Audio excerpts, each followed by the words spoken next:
our next guest for this morning's show, when it comes to education, one of the schools that have shaped Nigeria, providing some of the very best brains that currently lead the nation in various sectors, University of Calabar will be among the first set of names mentioned.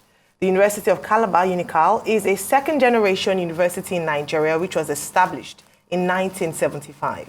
Currently, UNICAL has approximately 43,500 undergraduate students and 2,740 postgraduate students enrolled, 16 faculties, 4 institutes. The University of Calabar proudly has her first female vice-chancellor, the visionary Professor Florence Banku Obi, who assumed office in December 2020.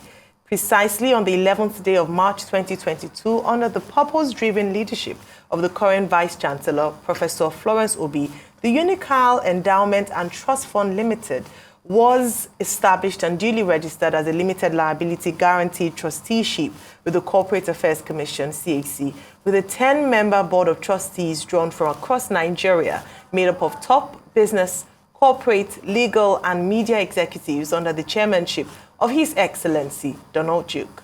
Joining us on the morning show to discuss the UNICAL Endowment and Trust Fund are the trio of His Excellency Donald Duke, Chairman of the UNICAL Trust and Endowment Fund, and Professor Yakubu Ochefu, the National Chairman of UNICAL Alumni. The Vice-Chancellor of UNICAL, Professor Florence Banku Obi, will join us later in the course of the interview. Good morning and welcome to the morning show. Good to see you. Morning. All right. Good morning. All right. Very quickly, just to ask with regards to congratulations on the establishment of the UNICAL Endowment and Trust Fund. Can you please tell us a little bit more about this, Professor Yakubu Ochefu? And for Mr. Donald Duke, you are the chairman of this endowment fund, even though you're not a great Malabite by training, but by honor. But you're also from that part of Nigeria. So it'd be great to ask, to find out why this is important to you and you agree to serve as chair. I'll start with Professor Yakubu Ochefu and then move on to Mr. Donald Duke. Thank you very much for giving us the opportunity to highlighting this activity and elements of alumni relations at the University of Calabar. You understand that the whole concept of endowment and its relationship to the alumni family is all about supporting your alma mater. And the entire purpose is to how do we best do this within the context of opportunities that are available internally to the university and externally through the alumni body and its friends and associates. And so it was necessary for us to contextualize and codify that process to ensure that we bring all the necessary stakeholders on board to see how we can add value to our alma mater. And that is the entire purpose of setting up the Alumni Endowment Trust Fund. All right, excellent. Thank you. Mr. Donald Duke, the significance to you. Yeah, I'm with you. Well, primarily, I'm looking at the larger picture of education in Nigeria. I'm certainly not a Malabite from the first degree, but I do have an honoris causa from there, so I consider myself a part of the university community. But going forward, we need to really rethink how we fund a lot of things, including education, in our country. For instance, and I use this as an example, the study of medicine in the University of Calabar, the cost of tuition is about 47,000 naira per annum. So the 6-year program is approximately slightly over 260,000 naira, and you become a doctor. Now, this is less than $500. You begin to wonder what quality of education are you going to obtain with that? So in our quest to become an egalitarian society, we have literally squandered quality. Now, I think we could achieve both if we seek other methods and sources of funding. To become a truly international university where you churn out the best of brains, you cannot do it exclusive. It has to be inclusive. You've got to bring funds from literally all over the world. You've got to get the alumni the donor agencies around the world. You've got to do research. Research has become something quite alien to our universities. So we don't talk about sabbaticals anywhere any longer because, so the cross-pollination of ideas do not exist. So what happened was a couple of years ago, I was given an honoris causa by the university, and you expected to give back something. And I thought that, listen, something that would be enduring would be to put together a mechanism of generating funds, support, not just cash or anything of the sort. Cash is good, but the other methods of funding, supporting the university, get the students who have passed through the university involved, get friends of the university, get international donor agencies to support. So the critical thing was putting together a team that is broad-based. Most of us in that team are not graduates of the University of Calabar. We bring in a lot of our strengths, our contacts to bear, and see how we can truly make the university financially independent of its current very trickle or meager sources of revenue, literally from the federal government, and the very little the students pay. So that's what the Trust and Endowment of Fund is all about. And I'm hoping that it will become a baseline for other universities to emulate, so we can get our university systems back on course. We used to have one of the best tertiary institutions in the world, globally, or virtual our first tier and second tier universities. But our ranking is so low right now because our funding is poor. Okay, good to see you, Mr. Donald Duke, and you too, Kade, good to see you Prof. too. It's so good to see you both. Now, let me start with Mr. Donald Duke, and I will go way, way, way back to 2010. I remember that you and I sat in a very nice hotel on Duke Street, actually, in London. And you were saying very clearly that if we do not educate our young people, we're going to have a situation where all the so-called rich people are going to end up with prison sentence for life. And what you explained that to mean was that they will create barriers and fences where they will imprison themselves in their homes.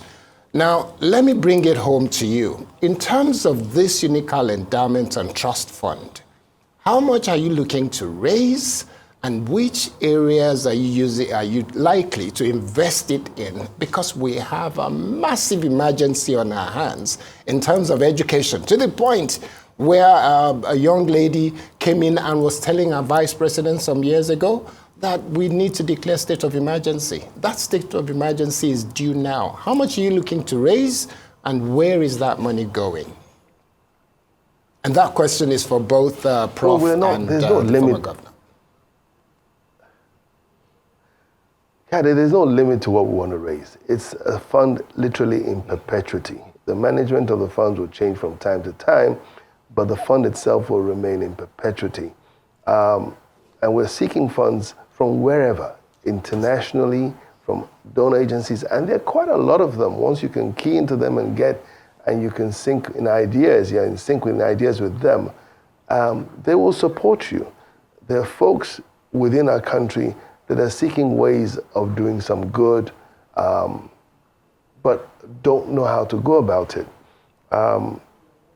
So on the first question, there's no limit to what we want to raise. And on the second, it's in the area of need. You could have, for instance, an international agency that is willing to support some research into some cause, and they will fund you, but you've got to go out and look for them.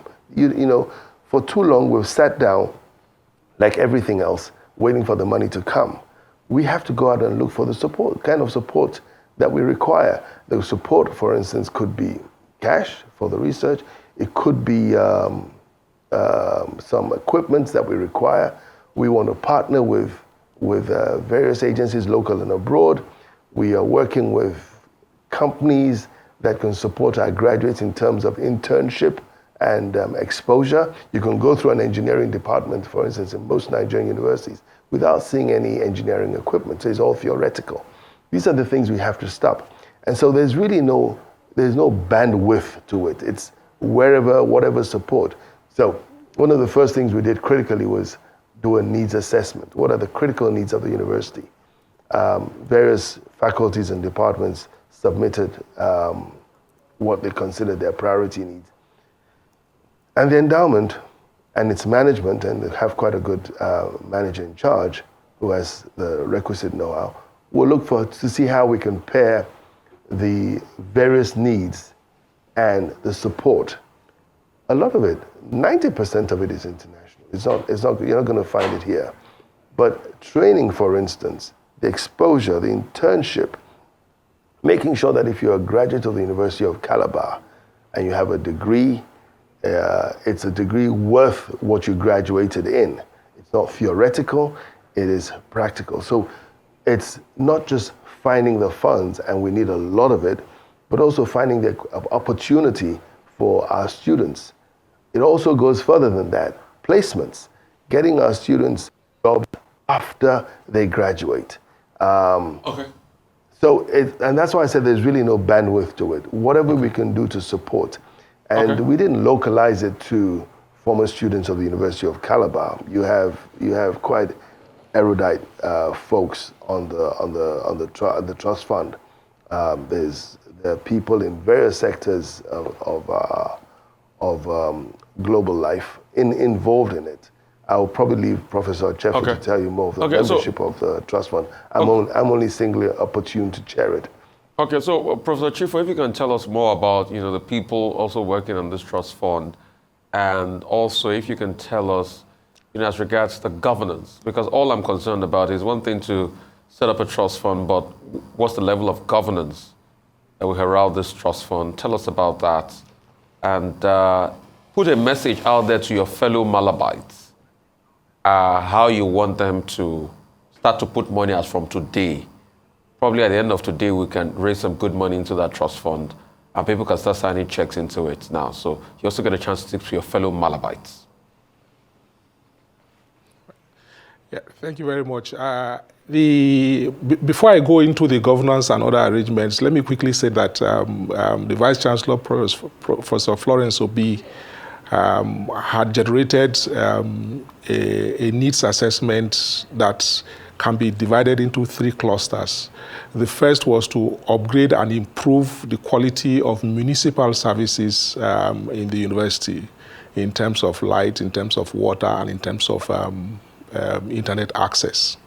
And the second is the administrative and teaching and learning requirements that will propel the university to upgrade its status as far as a leading research, teaching, and learning university is concerned.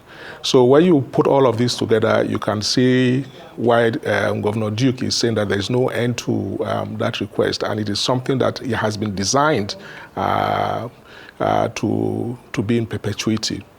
Now, like he said, the governance structure is basically at 2 levels.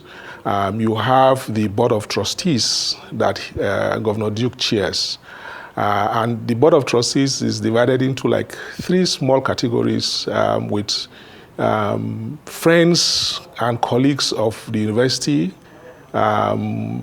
honoraries members like Governor Duke himself, and then the alumni of the university, like myself representing the Alumni Association, my good friend and brother, Mr. Kayode Komolafe, who is a proud Malabite, is also on the Board of Trustees. Mr. ABC Ojiako is also a proud Malabite and on the Board of Trustees. We have the former Emir of Kanu, Sanusi Lamido, is a member of the Board of Trustees. Madam Winifred, who is the CEO of Northwest Energy, is a member of the Board of Trustees, and quite a number of distinguished and respectable Nigerians. The management of the Board of Trustees is not rooted within the university system and structure. So it's completely isolated from the university. They have their own, they are separately registered. So it's not a situation whereby a vice chancellor can come and say, okay, how much do you have there in your endowment fund? Give me this amount. This is what I want to do. I want to do this emergency. That is not how it works. How it works is that once we decide to attack a particular aspect of the university's challenges, the Board of Trustees will meet, look at the budget that has been submitted by the university, scrutinize that budget against the backdrop of global best practice, and then set up a team that will provide oversight functions in the management of that project. So that is direct intervention. We also have indirect intervention in the sense that we're also looking at building what we can refer to as an alumni economy base. So within the university, there are a lot of opportunities for investments. As you well know, the public university system in Nigeria, none of them can accommodate up to 15% of their student population. So the requirement for accommodation for students is like about 85%, and UNICAL is not the same. So we're saying, can the alumni association with business persons come and make this investment, either as a commercial investment or as a social investment, to drive some of these processes forward? There's an opportunity for UNICAL to generate its own electricity, become a producer of electricity, to serve the university committee and to serve the surrounding areas as a business. Our transportation services, other municipal support services are all things that we can all come together and promote the concept of UNICAL alumni economy, whereby beyond gift giving, of dipping our hands into our pocket and supporting the university, we can also invest in we can also make social investments to the university, and the profits that will be generated from that social investment can now be split into two. One, to support the investor, but the larger part to support the university endowment process, so that in perpetuity we can keep this going on and on. Excellent. I must say that it's very commendable what the UNICAL alumni have started to do, and we hope that it would be an inspiration for other universities and educational bodies in Nigeria to emulate. Thank you very much, Professor Yakubu Ochefu and Mr. Donald Duke, for being with us here on the morning show today.